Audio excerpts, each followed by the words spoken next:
ओम सर्वतंत्र स्वरूपाय सर्वतंत्र स्वरूपिणी सर्वाशाय समस्ताय शिवाय गुरुवे नमः। नमस्ते। तो यहाँ पे म्यूकोमाइकोसिस के लिए चर्चा चल रहा है। उस अवस्था में क्या करें, और इवन पेशेंट पैरालाइज्ड हो रहे या पेशेंट को मृत्यु तक होने का कारण बन रहा है। तो पहली बात ये है, जिस तरीके से हम पिछले एक महीने से कोविड-19 का ऊपर लगातार लेक्चर्स दे रहे हैं, उसमें से कोई भी एक ट्रीटमेंट प्रोटोकॉल आप चूज़ करेंगे, क्योंकि हम एक ट्रीटमेंट प्रोटोकॉल नहीं, हम अलग अलग तरीके से ट्रीटमेंट प्लान बताया है दोष विचिंतन करने के लिए। इसमें किसी भी प्रकार का ट्रीटमेंट प्लान अगर आप प्लान करेंगे, किसी भी प्रकार का मेडिसिन, इसमें कोई भी मेडिसिन आप इस्तेमाल करेंगे, तो ये प्रॉब्लम नहीं आएगा।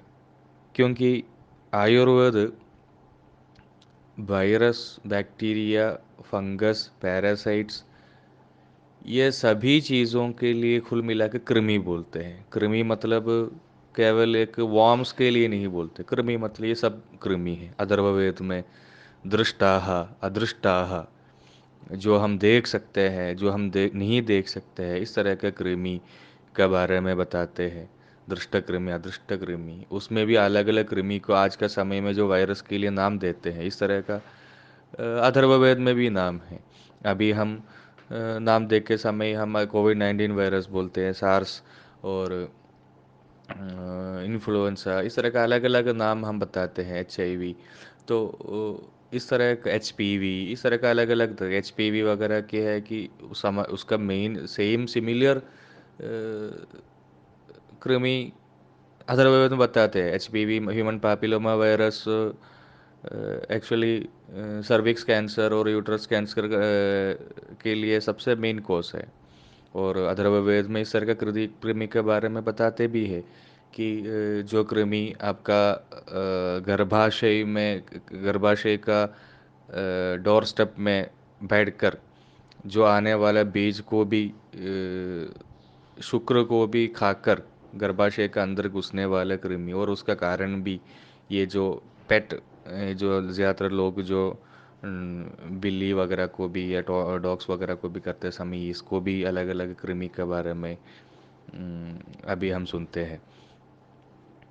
पिशाचः, पिशाचः कृमि का नाम है। पिशमसिद्धि पिशाचः मतलब मांस का अंदर घुस के शरीर को खराब करने वाला कृमि के बारे में। अत्रि ही पानी में बर्तन न धोते हुए आने हुए कृमि के बारे में, इस तरह का 150 तरह के कृमि के बारे में बता रहे। तो कृमि आयुर्वेद के लिए एक बड़ी चीज़, एक नया चीज़ नहीं है। नाम चेंज करने से, संस्कृत नहीं बताने से वो जो अवस्था और विशेष चेंज नहीं होगा। तो जितना भी हम दवाइयाँ बताया है, उसमें सारा कृमिक ना औषध से भरी हुई है। हम जितना भी योग बताया है, स्टार्टिंग से लेकर, स्टार्टिंग हम अमृतोत्तरम कषायम जैसे कषायम, अमृता, हरिदगी और सौंठ, जिसमें अमृता भी कृमिहर औषध है, हरिदगी भी कृमिहर औषध है, मुस्ता परपड़ग देवदारू, चिरायता, धनिया जो कषाय है, उसमें भी मुस्ता और चिरायता, धनिया, ये सारा चीज़ें कृमिक न औषध है।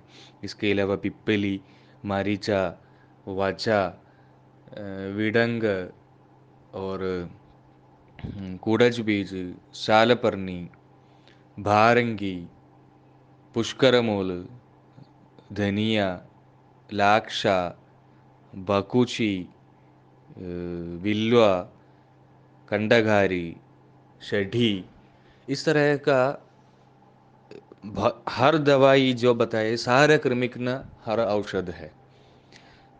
और हमने जो योग, जितना भी योग बताया उसमें से ये 2 या 3 इंग्रेडिएंट्स कृमिक न औषध होते ही है। तो वहाँ पे इस तरह का प्रॉब्लम का चांस बहुत ही कम है। चिरायता वगैरह, और इसमें ये जितना भी बताए उसमें धनिया, चिरायता कुडज, बीज, भारंगी, ये सब ये क्रिमिग्नाहर प्रॉपर्टी में सबसे आगे है। वचा, ये सब, क्योंकि ये सब इवन जैसा पहले बताया था, जो अलग अलग तरह के HPV HIV जैसा वायरस को भी करने वाला है। तो ये आप ये ट्रीटमेंट प्रोटोकॉल के अनुसार अगर आप पेशेंट को दिया तो ये एक अवस्था पेशेंट पहुंचेगा ही नहीं है। अभी दूसरा, अगर ये कुछ पेशेंट्स आपके पास नहीं आया, ये प्रॉब्लम आने के बाद आपके पास आया पेशेंट, आपका आपका आपने आपका ट्रीटमेंट का प्रोटोकॉल उसके अनुसार ट्रीटमेंट नहीं किया है लेकिन आया है, ये आपने कुछ और रस औषधि से वगैरह ट्रीटमेंट किया स्टार्टिंग से और बाद में इस तरह का कुछ प्रॉब्लम आया, या किसी और डॉक्टर ने कुछ और ट्रीटमेंट दे दिया और उसके बाद इस तरह का प्रॉब्लम आया, तो इस तरह का कंडीशन में तीक्ष्ण नस्यम करना है। तीक्ष्ण नस्यम मतलब यहाँ पे आप पहले जो हमने एक बात बताया था, अदरक और रस के, अदरक का रस में अदरक का जो पाउडर है वो मिलाकर नस्यम कर सकते हैं। वाछा, वचा से नस्यम कर सकते हैं। ये सारा नस्यम, ये सिंपल आनू तेल का नस्यम भी इफ़ेक्टिव रहेगा, ये भी हम कर सकते हैं। इसके अलावा विड़ंगासव में क्रिमिग्न गुलिका मिलाकर देंगे तो एक विरेजन होगा पेशेंट को, क्योंकि ये ब्रेन में जो इसका कॉलोनीज जो बनाते हैं, वो कॉलोनीज बनाने के लिए उसको रोकने के लिए विड़ंगासव में, विड़ंगारिष्टम में ये विल्वादी नहीं, क्रिमिग्न गुलिका मिलाकर दे देंगे तो एक विरेजन के साथ पेशेंट सही हो जाएगा और पैरालिसिस जैसा प्रॉब्लम होगा भी नहीं है, वात का अनुलोम भी साथ के साथ हो जाएगा। इसके अलावा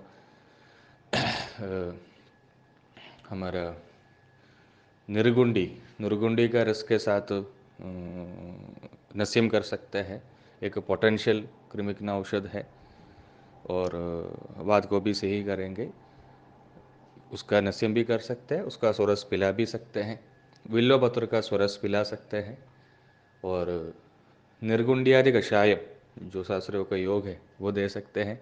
निर्गुंडियादि गुलिका ये भी दे सकते हैं पेशेंट को।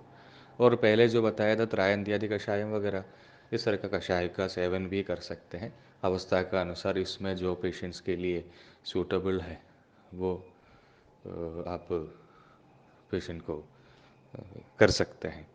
तो पहले जैसे बताए, पहले जो भी ये ट्रीटमेंट प्रोटोकॉल कर के इसके अनुसार जा रहे हैं उसके लिए तो इसका कोई ज़रूरत नहीं है, क्योंकि वो वहाँ तक पहुँचेगा ही नहीं।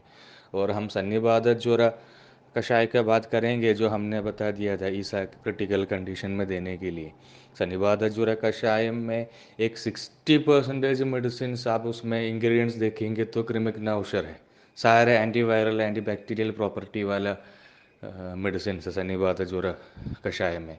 उसमें जो 25 तरह का इंग्रेडिएंट्स बताया तो उसमें 15-16 मेडिसिन केवल क्रिमिग्ना औषध है, उसमें का 16-17 का आशा श्वास को आहार करने वाला भी एक ब्यूटीफुल योग है।